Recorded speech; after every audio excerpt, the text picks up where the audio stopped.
Bonjour à tous. Alors, nous y voilà.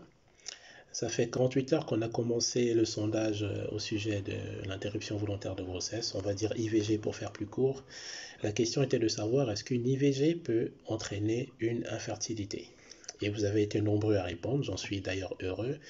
Et comme vous avez bien pu le constater, il y a là quand même la grande majorité d'entre vous qui a répondu oui à la question de savoir si l'IVG peut entraîner une infertilité. Une proportion un peu moins importante a répondu que non. Et il y a une partie qui ne s'est pas prononcée, admettant qu'elle ne savait pas. J'ai vu quelqu'un rajouter une option, une quatrième option, et répondre oui à force. J'en déduis que cette personne voulait dire qu'à force de faire des interruptions volontaires de grossesse, on peut devenir stérile. J'imagine que c'était sa position. Je pense que vous avez dû comprendre la chose comme moi également. Et donc voilà les 4 différentes positions qui se dégagent. Vous devez vous demander quelle est la bonne réponse pour ceux qui doutent de leur réponse. Et les autres doivent être convaincus que la leur est la bonne. Ils n'attendent pas que je la valide ou pas. De toute façon, je n'ai pas la science infuse. J'ai moi-même ma petite opinion sur le sujet, mais je dois malheureusement ramener les choses dans un contexte scientifique. C'est-à-dire que chacun a le droit d'avoir son opinion sur ce qui est vrai et ce qui ne l'est pas, mais il y a le sentiment qu'on peut avoir, l'impression qu'on peut avoir sur un sujet, et il y a la vérité scientifique qui existe à propos de ce sujet-là. Ça veut dire que on peut ne pas être d'accord sur qui est le meilleur candidat pour les présidentielles, par exemple, sans que personne n'ait raison et personne n'ait tort. Par contre, sur la somme que font 1 plus 1, on ne peut pas ne pas être d'accord. Tout le monde sait que ça fait 2. D'accord? Certains peuvent être d'accord, d'autres pas, mais la vérité c'est que ça fait 2 qu'on le veuille ou pas. Et là, sur ce sujet-là, c'est à peu près la même chose.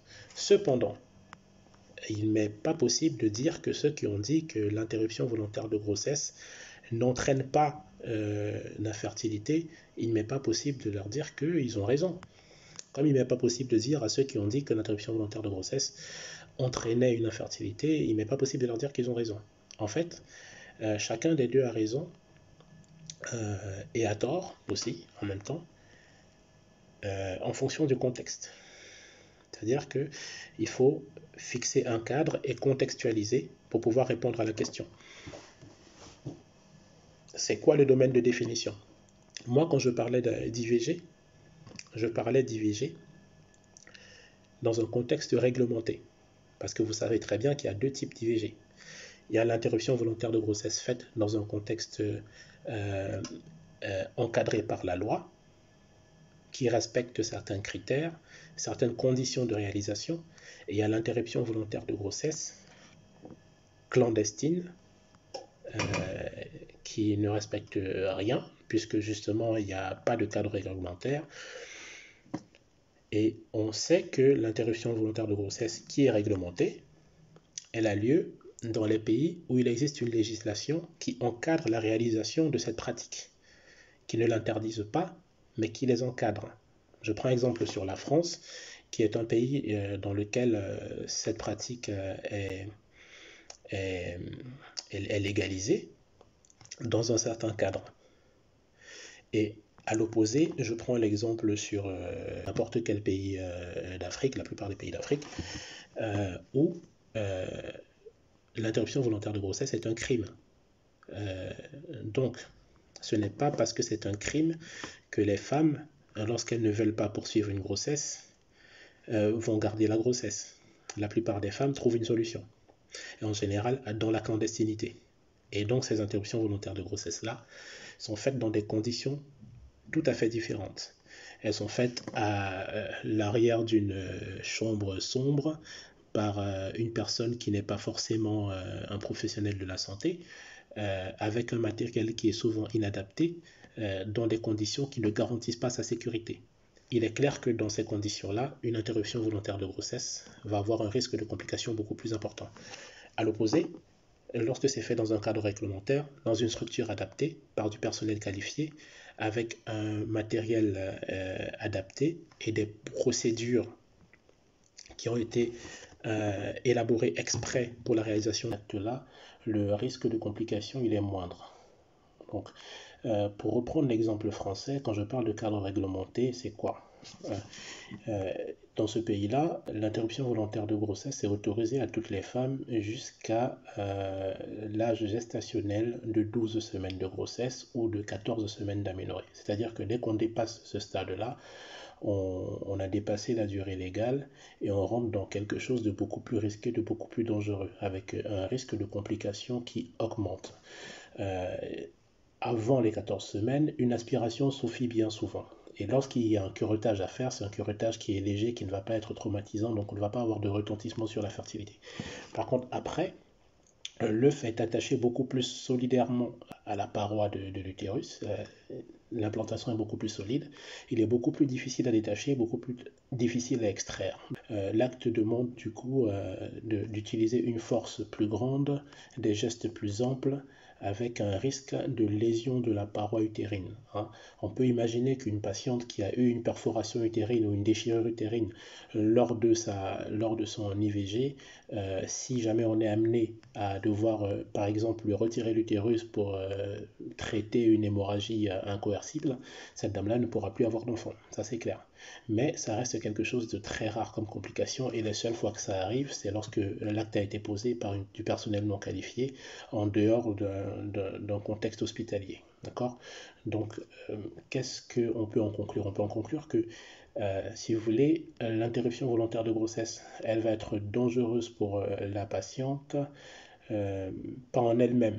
Ce qui fait le danger pour la patiente, c'est pas le fait de l'interruption volontaire de grossesse, c'est la manière dont elle est faite et les conditions dans lesquelles elle est faite. Donc, c'est clair que si vous prenez un pilote pour le mettre aux commandes d'un Boeing et transporter, je sais pas, une vingtaine de personnes de Yamoussoukro à Bafoussam, vous avez plus de chances de les voir arriver vivants à destination que si vous mettez un chauffeur de Baka à la place. Donc il y a tout ça à prendre en compte. C'est difficile donc d'affirmer, lorsqu'on est dans un contexte réglementaire, on ne peut pas affirmer que l'interruption volontaire de grossesse va entraîner une infertilité. C'est même faux. Elle n'entraîne pas d'infertilité dans ce contexte-là.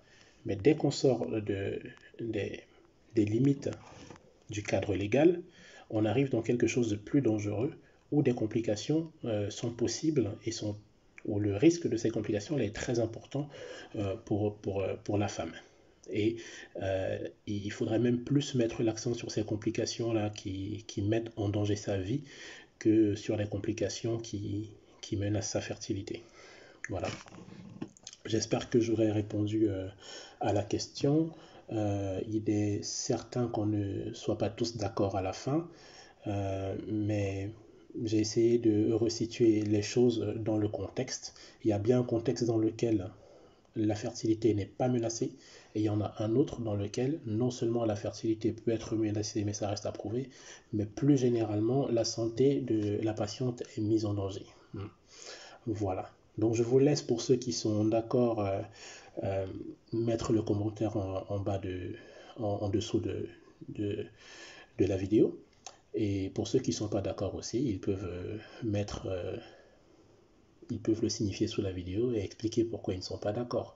Dire, par exemple, par quel mécanisme ils pensent qu'une interruption volontaire de grossesse réalisée avant 14 semaines par un professionnel de santé qualifié dans une structure adaptée, dans quel contexte, donc par quel mécanisme ça pourrait entraîner une infertilité. Voilà. Encore moi, je suis désolé, j'ai failli oublier un point très important. C'est pour anticiper déjà les réactions que certains d'entre vous auront. Je sais très bien qu'il y en a qui vont me dire qu'ils connaissent chacun au moins une femme qui a fait dans sa jeunesse 6 ou 8 interruptions volontaires de grossesse et qui n'arrive plus à avoir d'enfants. Moi aussi, j'en connais. Des patientes qui, lorsqu'elles avaient 18, 20 ans, 25 ans, ont fait beaucoup d'interruptions volontaires de grossesse. Et qui, là, se retrouvent à 35 ans et qui n'arrivent plus à avoir d'enfants. Et là, dans le quartier, c'est tout le monde qui crie, qui dit que, oh là là, voilà, elle a avorté plusieurs fois, Dieu est en train de la punir pour tous ces enfants qu'elle a tués, ou je ne sais pas quoi, d'autres choses dans ce genre-là. Voilà. Ce n'est pas une punition divine. Déjà, il faut oublier ça. Ça n'a absolument rien à voir. À partir de 35 ans, chez toutes les femmes, la fertilité diminue exponentiellement au fur et à mesure que le temps passe. Et de 35 ans vers 40 ans et plus loin, on va avoir une fertilité qui continue de décliner au fur et à mesure que les années passent. Voilà, c'est tout à fait naturel. Ça n'a rien à voir avec une punition divine ni quoi que ce soit. Il n'y a aucune raison de faire un lien entre la fertilité qui décline et les interruptions volontaires de grossesse qui ont été faites. Quand on fait une interruption volontaire de grossesse, on ne touche pas aux ovaires qui réalisent, qui vont pondre les ovules. On ne touche pas aux trompes, d'accord? Par contre, parce que la patiente, elle a fait plusieurs interruptions volontaires de grossesse, on peut supposer que ça a été fait parce qu'elle était enceinte à plusieurs reprises. Et elle était enceinte à plusieurs reprises parce qu'elle a eu à plusieurs reprises des rapports sexuels non protégés. Voilà. Une dame qui a des rapports sexuels non protégés s'expose à des risques infectieux, des infections sexuellement transmissibles, la syphilis, tout ce que vous voulez, et bien sûr, celles qu'on connaît bien, les gonocoques et les chlamydiés, qui sont souvent responsables d'infections des trompes et plus tard d'obstruction des trompes. Et ça donne une stérilité. Alors une patiente qui a fait 6 IVG, 8 IVG, qui se retrouve à 27 ans à ne plus avoir la possibilité de tomber enceinte parce qu'elle a les trompes bouchées, il ne faut pas accuser les IVG. Il faut accuser les infections qu'elle a contractées pendant la période où elle est tombée enceinte à cause de la sexualité qu'elle avait, qui n'était pas protégée. Voilà. Donc, évitons de faire l'amalgame. On peut en effet avoir une femme qui a eu 8 IVG et qui ne peut plus faire d'enfants. Ça ne veut pas dire que c'est à cause des 8 IVG. Elle n'a pas d'enfants parce que les grossesses ont été interrompues, mais ce n'est pas parce que les grossesses ont été interrompues qu'elle ne peut plus faire d'enfants. La cause est ailleurs. Voilà. Donc c'est une précision que je voulais apporter. Voilà. Je vous laisse la parole, je vous laisse donner chacun son avis dessous, donner des arguments. Euh, Lâchez-vous quoi. Chacun, tout le monde a la parole. Dites ce que vous avez à dire et donnez vos arguments, qu'on en discute. Voilà, à vous la parole. Au revoir.